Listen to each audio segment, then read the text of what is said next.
All Hit Radio.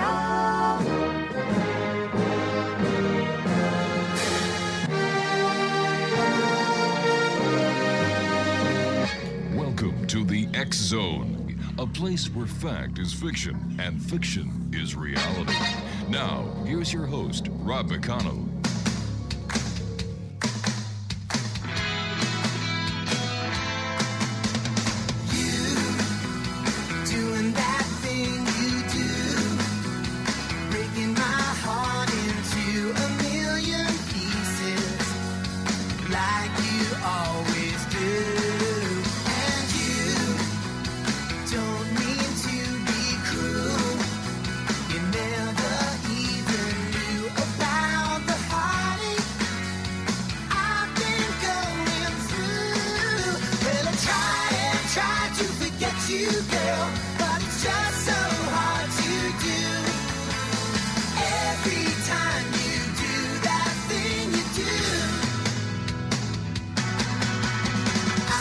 And welcome back to the X Zone, everyone. I am Rob McConnell, and for the next 2 hours, I'm your host and your guide as together we will cross the time-space continuum to this place that I call the X Zone.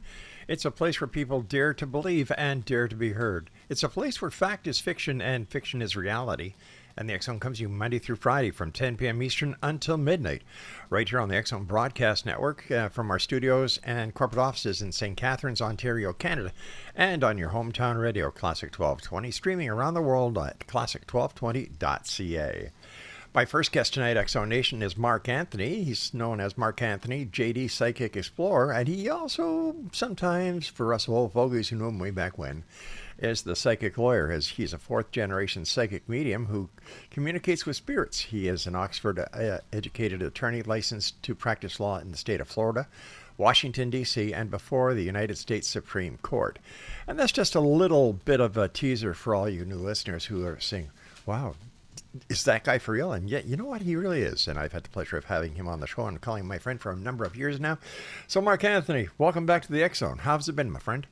Oh, thanks, Rob. It's always great being here. I love working with you, and the X Zone's awesome. So a lot of things are hopping and popping for me.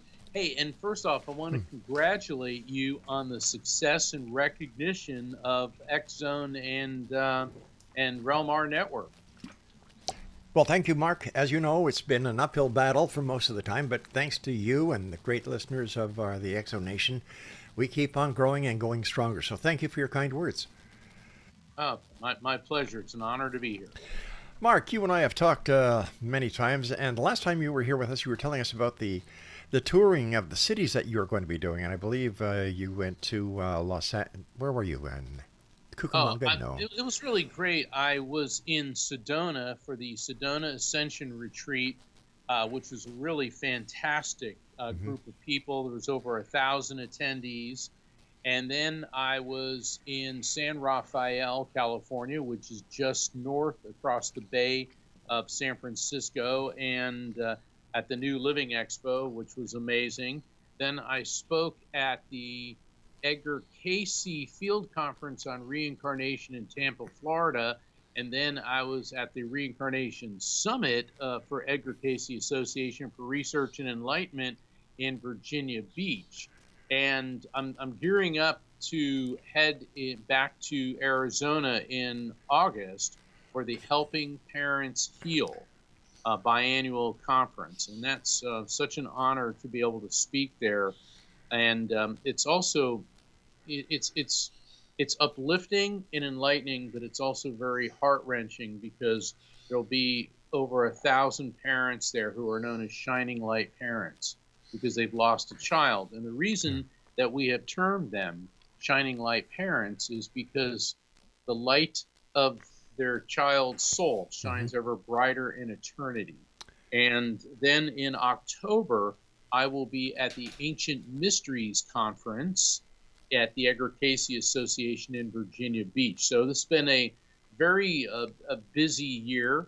I've also got a number of online events coming up in July.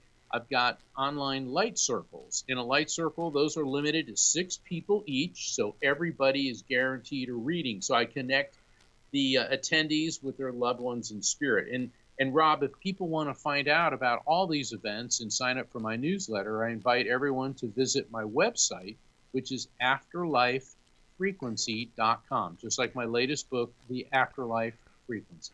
Let me ask you, Mark, when you were studying law way back when, did you ever think that your life would take this turn? And that you'd be No. going all these places, meeting all these wonderful people, and being such an advocate for the work you do?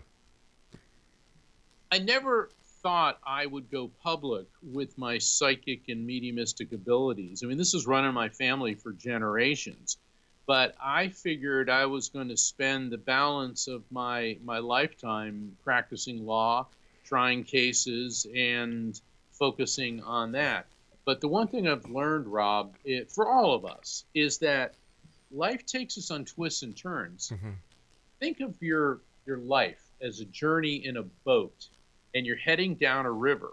Sometimes it's smooth sailing and clear waters. Other times there's rapids. Sometimes you go over a waterfall, like when a loved one dies. And I have found that it's best to flow with the river instead of trying to struggle against it.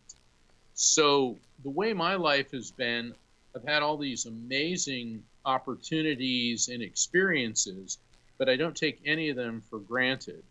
And I've come to realize that all of us are on our own unique journeys. You know, Mark, I'm a dad, I'm a grandfather, I'm a great-grandfather, and when you're talking about the parents who've lost their loved ones, their little ones, how does that affect you, and how do you keep on track? Because I know that you're a very, very empathic person. I think my background as an attorney definitely helps with that. And I know of the jokes people make about attorneys about, we're all cold-blooded, vampiric, blood-sucking monsters. But the thing is, most of the attorneys that I knew and who are and were my friends were also very sympathetic to the pain and anguish of your clients. But we must also maintain a professional demeanor, because when you get emotionally involved in the pain and suffering of your client, then you're not able to maintain your objectivity. And it is always very emotional and very draining to work with parents who've lost a child. And as a medium, I facilitate communication with my clients, the parents, with their beloved child or children in spirit. But I have to focus on what I'm doing, stay professional, because I don't want to falter and not be able to do the very best job I can do as a psychic medium. You know, you were talking about your experience as a lawyer, and that is how this is what you do to maintain your professionalism as a medium. But as a lawyer, you represent your client, or let's take it into a criminal side, because I think our listeners would get a better drift of what I'm saying. If you're the prosecutor, you can't be the defense counsel, and when you're the defense counsel, you can't be the prosecutor. But you, as a psychic medium, when you're out there, you're on this side of the bench for the defendant, as well as on the other side for the prosecution. You've got both sides that you're working with. How do you just justify that happiness, that equilibrium that is so necessary? I agree with you. As a lawyer, you have to take your client's best interest at heart. But here you've got basically two clients, one on this side of the veil, one on the other side of the veil. As usual, Rob, I love the way you frame questions, and what a great analogy. Well, in the legal context, and just for the benefit of the listeners, my life's focus now is on mediumship, because I constantly get people asking, if I will represent them in various cases. And I appear on shows like the X Zone as a legal analyst and to comment on high-profile cases, but I'm not actively taking any law clients. As an attorney, you're an advocate for either the plaintiff or the defense. But as a psychic medium, instead of being a one-sided advocate, I'm a mediator that facilitates the communication between both sides. And the important thing is for me to keep my ego out of it, because the readings that I conduct, readings are not about me. They're about the client and about facilitating communication between someone in this world and their loved ones, like you say, on the other side of the Right. veil, what I call in the afterlife frequency. It must make you feel, I can't even express how I would feel if I had the ability to bring both sides together so that the pain, the anguish, the grief that they both share is, I would imagine it's turned from grief to joy.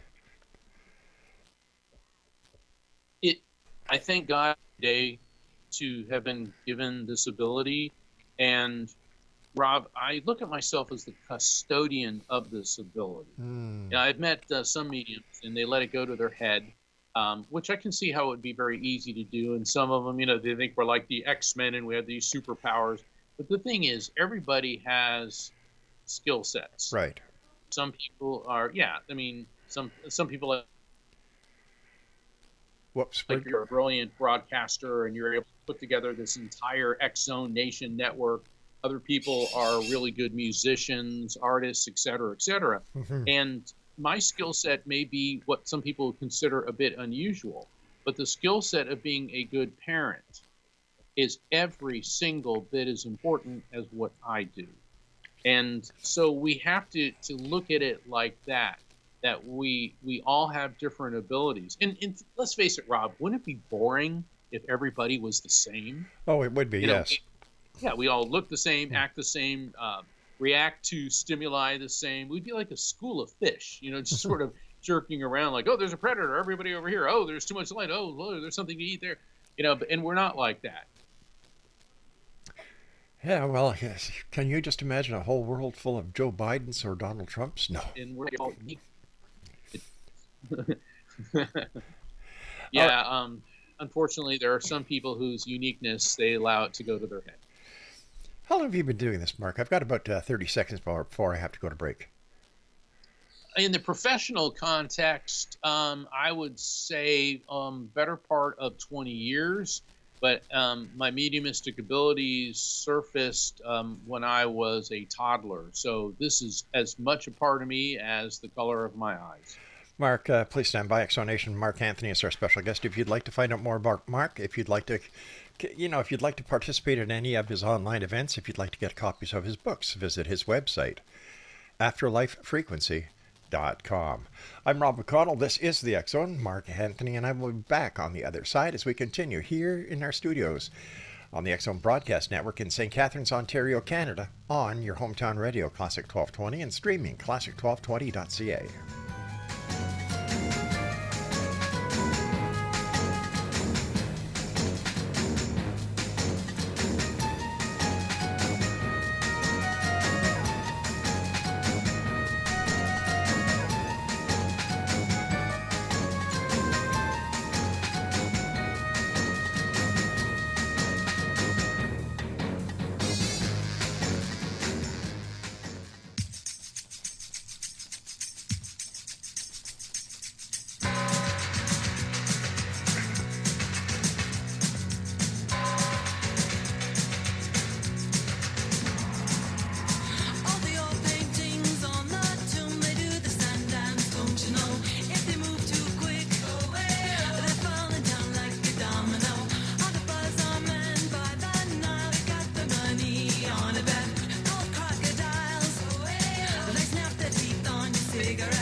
And welcome back, everyone. Walk Like an Egyptian by the Bengals. Have you ever seen those early Egyptian movies where they move their necks and their hands and their shoulders at the same time? Wow, I don't know how they do that without getting a stiff neck, I'm telling you that much. Mark Anthony is my special guest. His website is afterlifefrequency.com. And Mark, before going on air, you and I were talking about the curse of the Tut tomb. Oh, yes. I'm working on a presentation for the Ancient Mysteries Conference, which is entitled The Secrets, Mysteries, and Curse of King Tut's Tomb. And it's really such fascinating subject matter, Rob. Tutankhamun's tomb was discovered in 1922 by archaeologist Howard Carter. And Howard Carter was such a character. He was a quirky, temperamental genius. At age 58, he was a confirmed bachelor. As far as we know, he never had any relationship with anybody. And he was tenacious, temperamental, impatient, abrupt, rude, didn't want people asking him stupid questions. And luckily for him, he met Lord Carnarvon, the 5th Earl of Carnarvon, who was wintering in Egypt because he had a lot of lung problems. And Carnarvon was a bit of an armchair archaeologist and decided to fund Howard Carter's expedition to find a mysterious missing pharaoh known as Tutankhamun. Now, when you were giving the description of Mr. Carter, you used some very, very strange adjectives there. First of all, he was a confirmed bachelor at the age of 58, and then you said that, you know, he was kind of quirky, this, that, and the other thing. And I was thinking, well, yeah, that's what happens when you don't have sex. Yeah, probably. Yeah. Probably. And Carter, though, but it took that type of personality, because the thing is, Lord Carnarvon, and here's a fascinating fact about him. He lived in Highclere Castle in England. Mm-hmm. And Highclere Castle is where Downton Abbey, BBC's mega hit, sort of an upstairs, downstairs melodrama about a British aristocrat family living in the 1920s.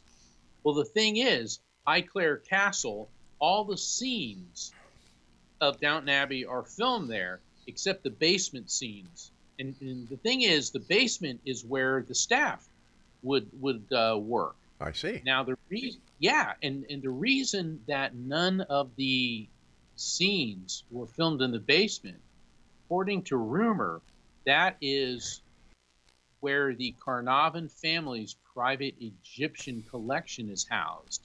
And and Lord Carnarvon's great-great-grandson, who's now the 8th Earl of Carnarvon, still lives at Highclere Castle. And as far as I know, the basement is still off limits. Did they ever find out what the cause of the curse was, and if the curse was real, or was it just a myth? Well, there's some fascinating things about it. November 4th, 1922, Howard Carter lurches awake. Now, Carnarvon's been paying for this expedition since 1914, and nothing's turned up. All he's got are bills, and Britain's recovering from World War I, and Carnarvon said to Carter, I'm cutting funding. Howard Carter begs, just one more season. Carnarvon reluctantly agrees to this. Well,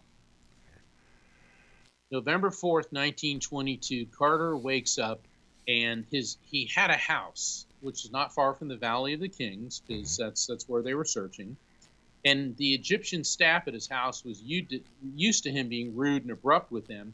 But in the past 2 weeks, he'd been in a better mood because he bought this canary, and it was in this little golden cage, and it would sing to him. Aww. In fact, one of the Egyptian staff said that this bird is good luck, and the bird, who Carter named Bulldog, became the mascot for the expedition. And one of the staff members said, this bird will bring us good luck, and inshallah, which means God willing, we will a tomb filled with gold will be found. Well, that day, Carter gets dressed, heads to the excavation site. Nothing's happening. And he's like, well, what's going on here? And he was worried that maybe somebody had gotten killed, but then he realized they found something. And an excited worker showed him in the sand, they found a step, the beginning of a staircase. So they started clearing it away, and it was 16 steps down into the sand. And as they cleared away the sand, they saw a door. And Howard Carter's heart almost stopped, because the door was still sealed. It had a clay seal on the door handles that was intact. Every other tomb in the Valley of the Kings, and there were dozens of them which had been discovered by that time, all of them had been plundered thousands of years ago, but this tomb bore a seal, and the seal was the name Tutankhamun.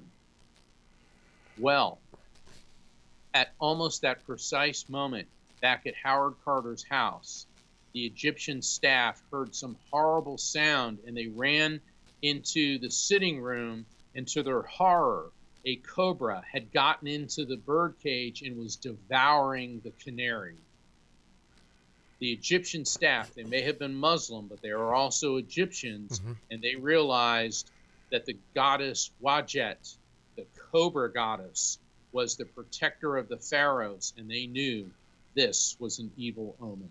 Now, was this back in the United Kingdom at the palace, or where? No. This was Howard Carter's house at the Valley of the Kings. Oh, I see. Okay, I'm sorry. So this happened.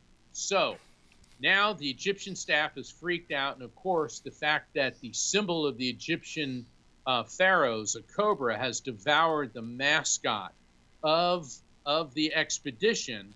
And Carter's not happy about that, but he telegraphs Lord Carnarvon. 3 weeks later, Lord Carnarvon and his daughter, Lady Evelyn, are there in Egypt. So they remove the seal from the door, open the tomb doors, and now there's a corridor filled with all sorts of debris and sand, and it took an entire day to clear that out, and they came to another door. And the seal was intact there. So Carter drills a hole in the upper left hand of the door, and he had a candle because he wanted to test the air. And so when they opened up a little hole in the door, air from the tomb leaked out, and they noted it smelled lightly of oil and perfume. But this is air nobody had breathed for over 33 centuries. And Carter is looking through the hole, and Lord Carnarvon was sweating, and he said, "Can you see anything?" And the only words, Rob, that Howard Carter could get out of his mouth was, "Wonderful things." And then Lord Carnarvon and Lady Evelyn were gazing through the hole in the door, and everywhere they could see the glint of gold. Unbelievable. Oh, it was amazing. So I know I'm getting a little bit dramatic about that. No, go ahead. Pretty interesting stuff. Yeah. Well, it wasn't until the following February when they actually opened those doors. And the reason for that is Howard Carter got the best of the best. He got the best photographer in the world at the time. He got the best archaeologist from the Met in New York City, from the British Museum. I mean, he brought in the top team.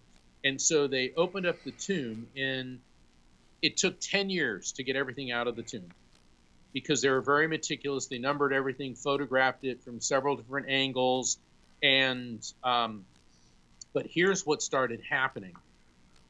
After the tomb was opened, Lord Carnarvon, who loved being the center of attention, he was the polar opposite of Howard Carter.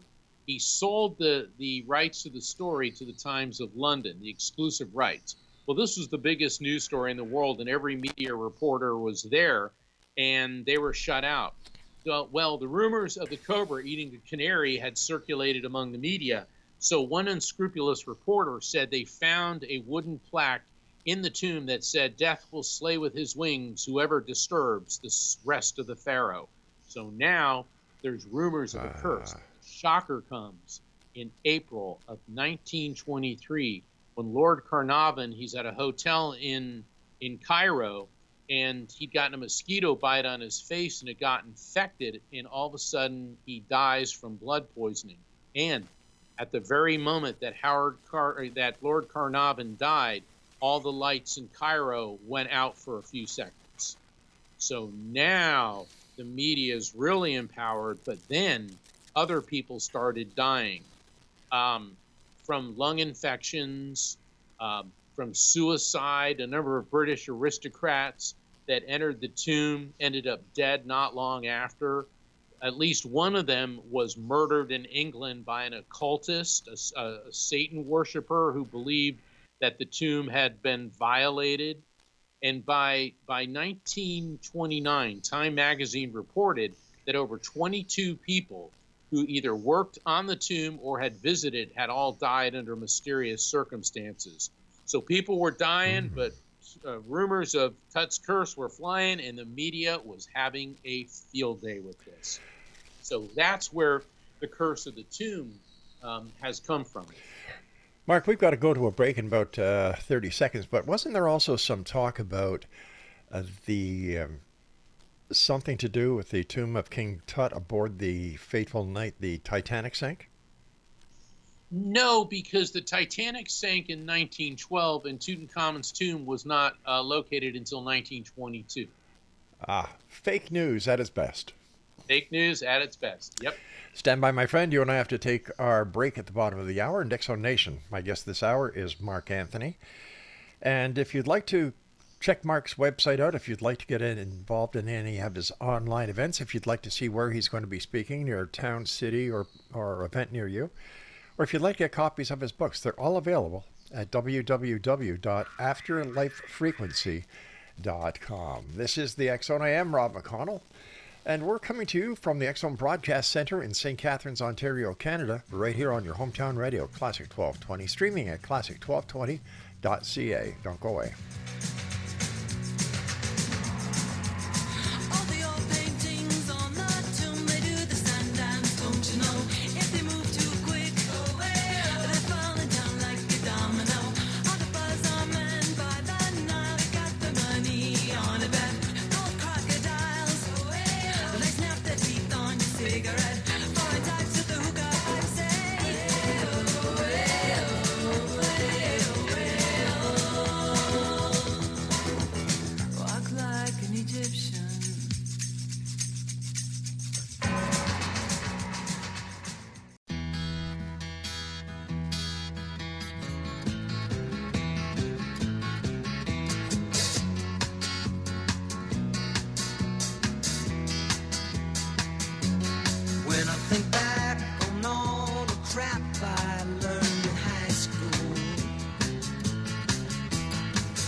Mark Anthony is my special guest this hour, X Zone Nation, www.afterlifefrequency.com. And we were talking about King Tut, and, I mentioned what the curse was all about. And, Mark, since the curse, or the results of the curse, has there been any scientific investigation into what actually caused this, what seems to be coincidental curse, or is there any explanation whatsoever? Oh, there was all kinds of really wacky and interesting theories at the time. Sir Arthur Conan Doyle, who wrote Sherlock Holmes, he was also a psychic medium, he and Lady Doyle, and he believed that the ancient Egyptian priests had summoned elementals, which are non-human spirits, like the jinn, and people could call them leprechauns or jinn or sprites, pixies, fairies that were guarding the tomb. Other people thought that maybe radioactive uranium was spread throughout the tomb by the ancient Egyptians. But more recently, scientific studies had found two different varieties of fungi, the Aspergillus niger and the Aspergillus flavus. And these molds, these fungus, have been on mummies, and they also grow on grain and bread. And the thing is, within Tutankhamun's tomb, there were several containers filled with grain and bread that had been, there for thousands of years, because these were offerings, and they would put food in the tomb because, the spirit, when the mummy resurrected, would be able to feed on these things. So it's very possible that a lot of the people that were in the tomb were breathing in these spores, which caused them, to get very, very sick and die. We also have to realize that this was Egypt in 1922. And the thing is, this was years before any form of antibiotics were available, and people died from the common cold would kill you back then.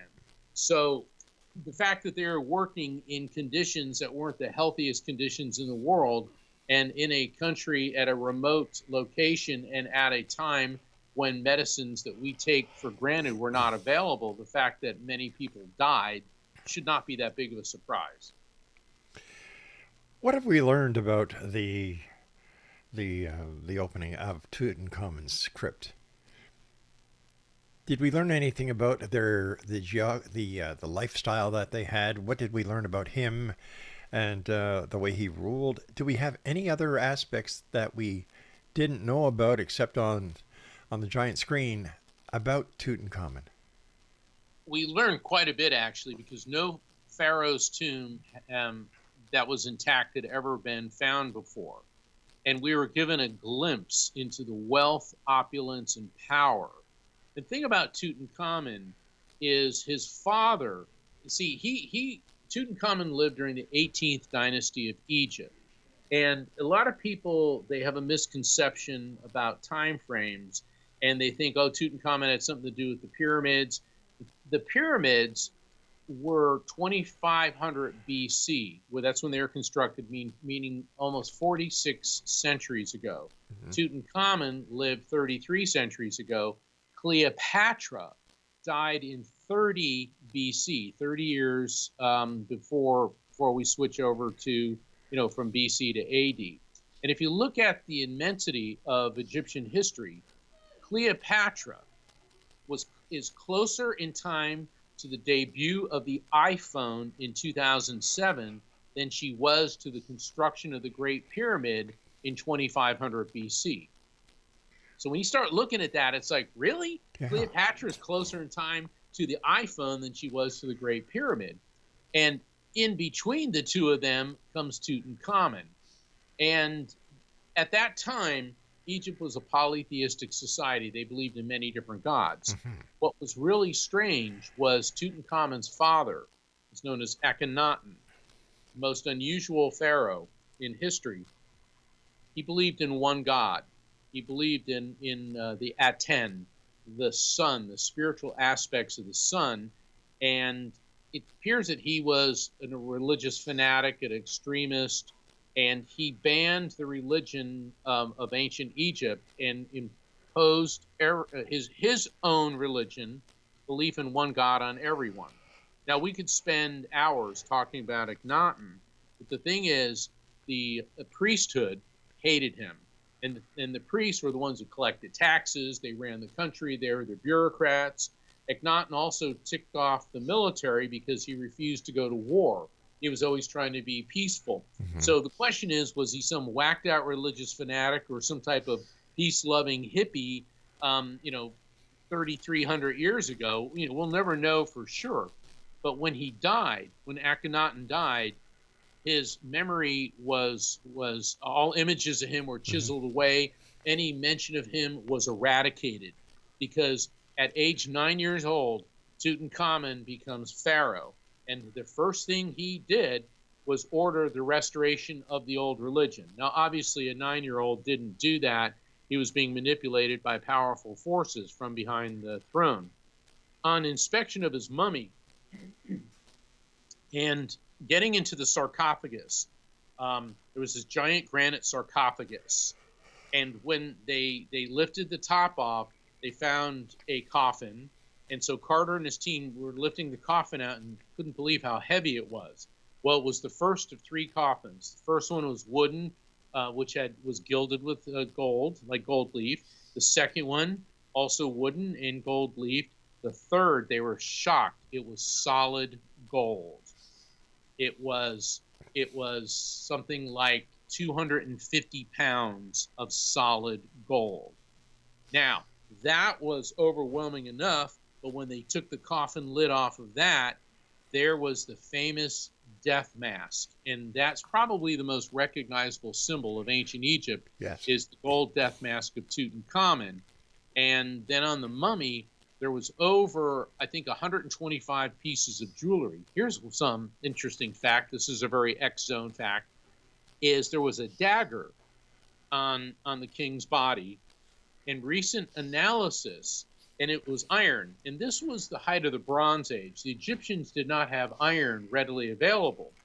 But this is very unusual iron because of its high nickel content. Metallurgists have examined it, and that type of iron with that amount of nickel in it only comes from meteors. Wow. So it appears that the dagger that Tutankhamun had on him was forged from metal recovered from a meteorite that had hit the earth. Now, I think that's pretty interesting. It is. It truly is. When we look at I'm sorry, go ahead. No, Mark, go ahead. I was going to say next. I'm enthralled.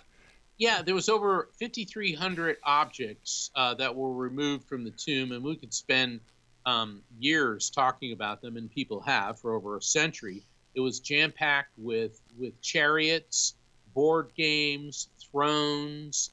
So we got an idea of the type of life. Clothing, a lot of it, when it was touched, disintegrated because it was so frail. But a number of sandals, sandals that I was looking at the picture of sandals, and I've seen a lot of these objects up close. I wasn't able to touch them, but I've been in close proximity to them.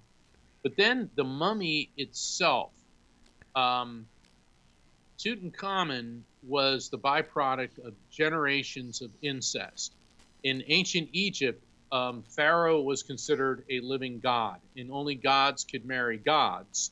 So by the time he rolled around, there had been at least 8 generations of inbreeding.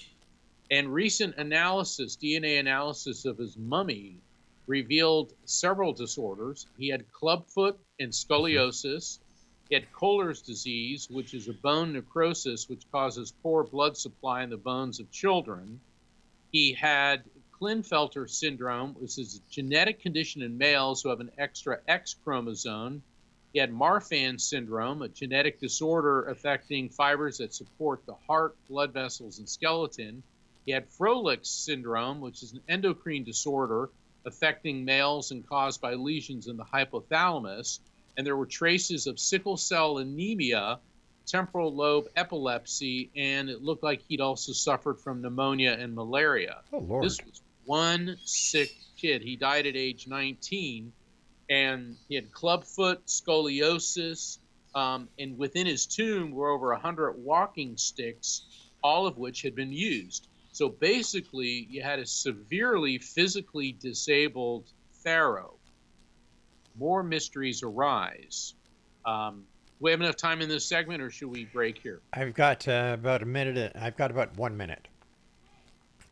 There are some people who think that, well, maybe he died from these diseases. Mm-hmm. He certainly had plenty of them. There are others who think that he possibly may have been murdered. So let's revisit that after the break. Sure. Where did Nefertiti fit into all this? Nefertiti would have been his stepmother because she was the wife of Akhenaten, who was the pharaoh that blotted out all the religions save his own. And there's speculation that Nefertiti may have briefly reigned as pharaoh between the death of Akhenaten and the ascension to the throne of Tutankhamun, because we know there's one, possibly 2 mysterious pharaohs that may have ruled for 1, possibly 2 years in between Akhenaten and Tutankhamun. I know this gets really, really in depth, but Nefertiti was a very pivotal and influential character during this time, and also considered the most beautiful woman in the world. And when you see statues and depictions of her, you can see why.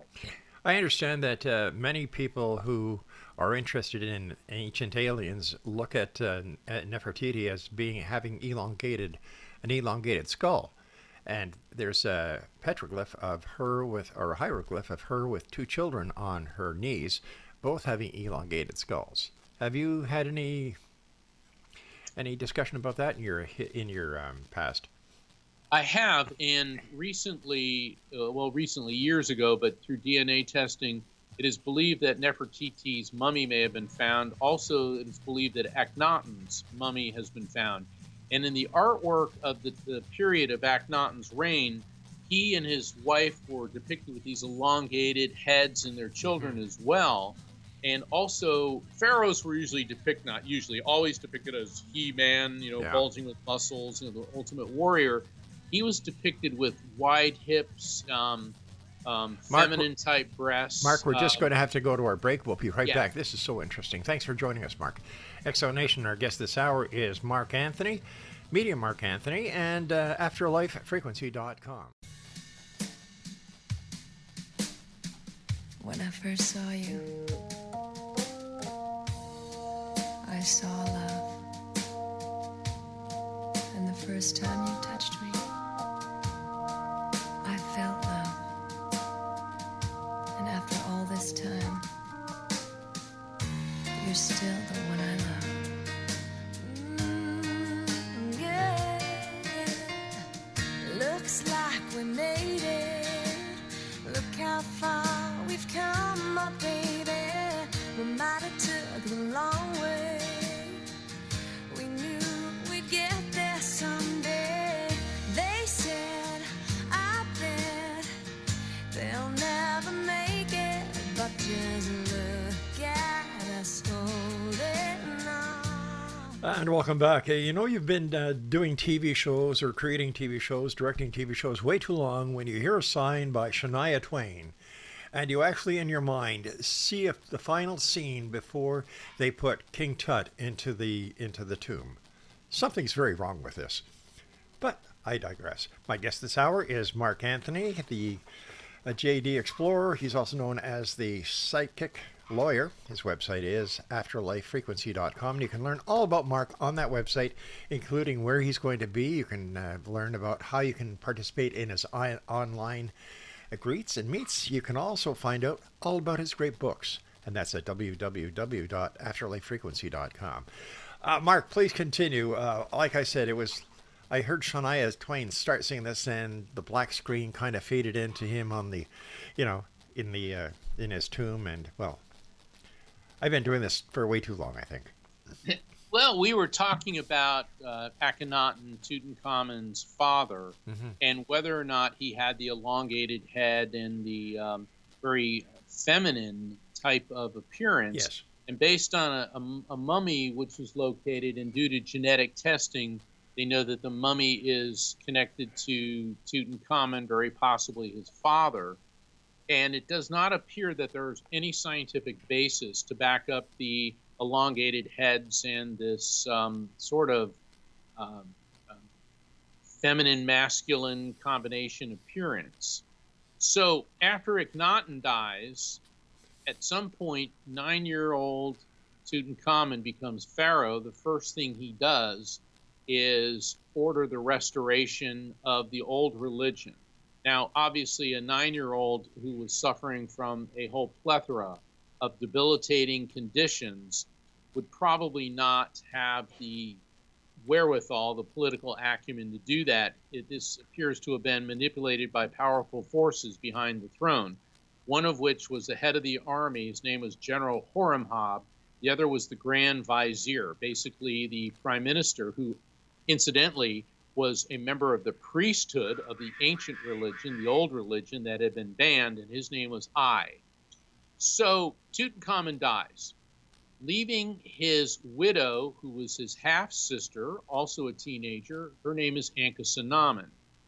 The reason I say that he may have been murdered is recent examination of his mummy shows massive physical damage, including a fracture in his left leg that did not heal. There's no evidence of healing, so obviously it occurred right before death.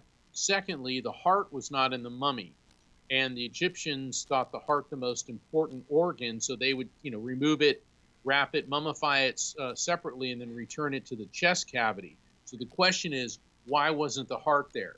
Was it sort of like, let's remove the heart so his spirit wouldn't go to their version of the afterlife? Right. Or was he injured far away?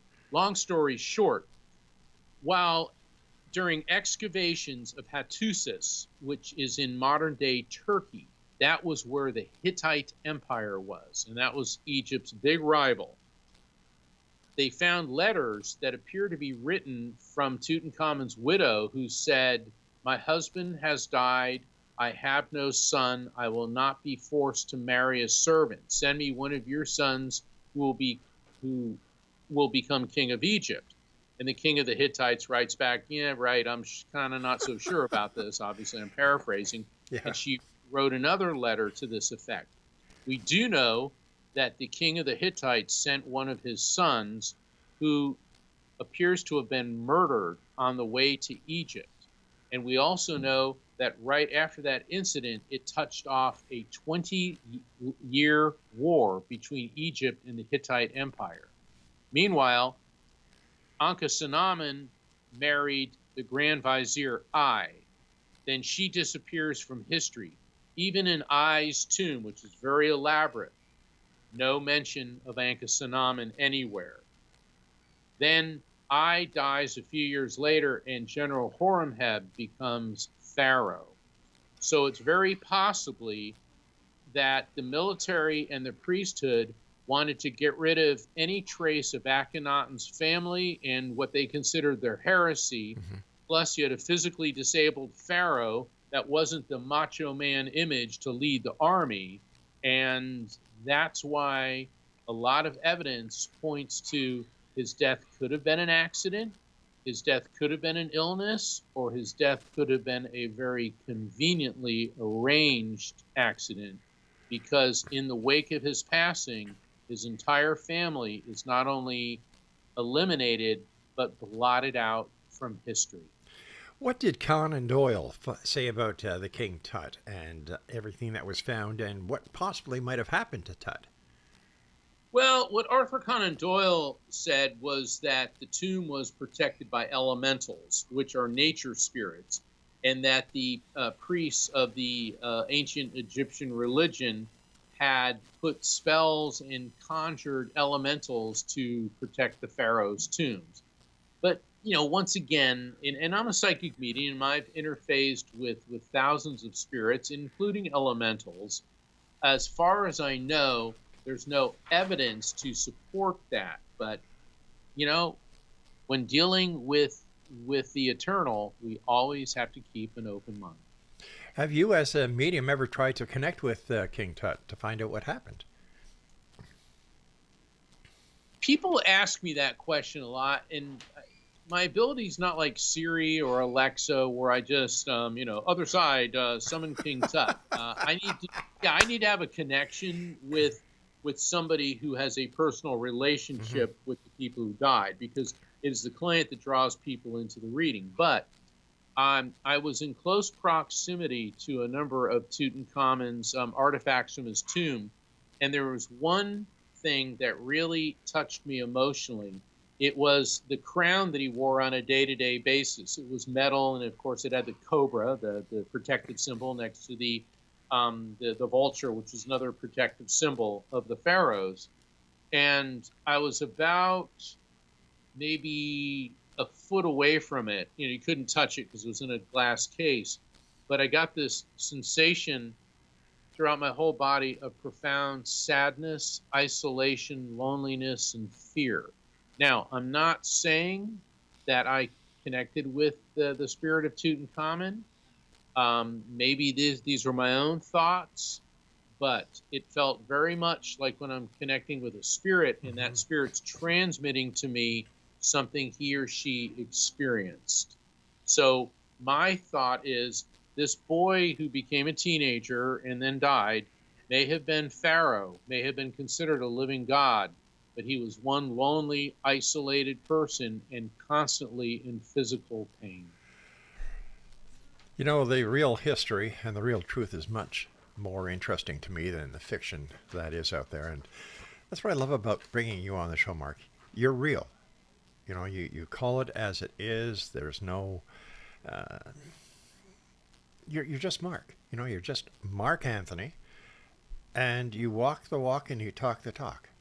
And that is marvelous in these days and ages. So thank you for everything you've done over the years for so many people. Well, it's my pleasure, Rob, and that's that's in part why I'm known as the Psychic Explorer, because I do examine ancient mysteries, mystical locations, and I don't go in and go, oh, there's spirits here and it's haunted and all this. Is like, no, I want to conduct my own research, my own investigation, plus my own spiritual contact with the site, because there's a lot of things that are beyond our current level of technology's ability to explain, and that includes the spiritual. And once again, when we are dealing with things like this, we have to approach it objectively and of course, with an open mind. When you were talking about possible reasons for the curse, one of them was that the ancients may have spread uranium around the tomb. Where would they get uranium way back then, and how did they know what it was? Well, that theory has not been substantiated, because from my understanding, there's never been any traces of radioactivity. These were all the fake news stories that were coming out in the 1920s and early 30s. And when Tutankhamun's tomb was discovered and the artifacts were being brought out of the tomb, this had a massive impact on society and pop culture. If you look at the Chrysler Building in New York City, that is an example of Egyptian-styled architecture, which was as a result of Tutankhamun's tomb. Then, meanwhile, Hollywood, 1932, The Mummy with Boris Karloff. And it's funny because actually on the 100th anniversary of the discovery of Tutankhamun's tomb, I watched The Mummy, the original version, and actually it was pretty good. I mean, I would say from a movie buff standpoint, but they did a very good job recreating the artwork and giving a plausibility to The Mummy and the Curse. But these are all things that were affected by the discovery of the tomb. And certainly the tomb answers a lot of questions, but then again, it increases even more questions, which I love. And the nice thing is, mysteries certainly make for an interesting discussion. It certainly does, and just my own personal opinion on the Mummy movie. I think what made it part of its great success was that it was in black and white. I think that a lot of black and white movies, especially the ones that Hitchcock did, give so much more than the colored ones that we have right now. But I don't know. Much more to come in these days. And Mark, first of all, I want to thank you ever so much for joining us. Always a great pleasure talking to you, my friend. Safe travels. And we didn't get any time to talk about National UFO Day, which is, let me see here. When is it, Mark? I think it's in the early part of July, because the Roswell incident occurred on July 2nd of 1947. Yes.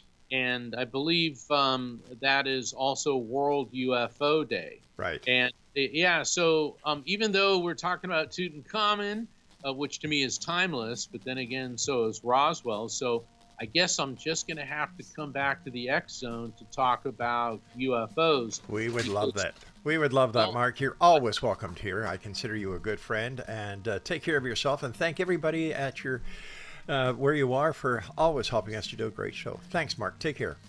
Thanks, Rob. Many blessings. Many blessings to you, my friend. Medium Mark Anthony's website is afterlifefrequency.com, and we'll be back on the other side of the top of the hour with guest number 2 tonight here on the X Zone from our broadcast center and studios in St. Catharines, Ontario, Canada, on your hometown radio, Classic 1220. They said, I bet they'll never make